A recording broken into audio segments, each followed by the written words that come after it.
Coming to you live from Times Square. That's It was right. night time. We're in New York. No, but not really, people. I'm just kidding. We're actually here in Johannesburg with an orchid behind us. Can you see? It's beautiful. Now, what are the big issues in South African employment market? Or are there so many that we could sit here for hours, days, trying to solve the problem? Unions, labour laws. Is that They what seem it's to actually contradict about? themselves, eh? Why? Higher wage increases, but there were more people employed. Mm. And just remind me, this call for the rand to be weakened. We had a look, 1 January 1997, the rand was 4 rands 67 to a US dollar, and now it's 7.35, and it's strong. So that's a 60% decrease. 60% decrease over 13 years. So using that argument is becoming more and more flimsy, is that right? But surely, if the rand was weaker, inflation would sky. Yeah, and that would affect the because poor. obviously one of our biggest imports.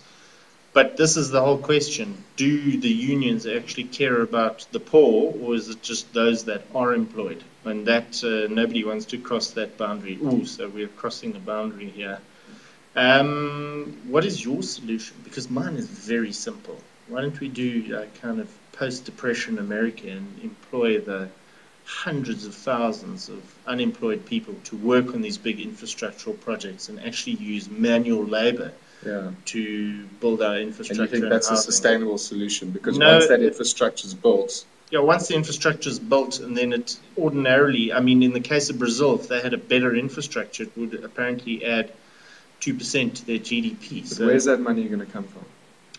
Well, if you do it slowly and you phase it in over time, you've obviously got to go to the open market. Look, we don't have the kind of high debt levels that they have in places like Europe.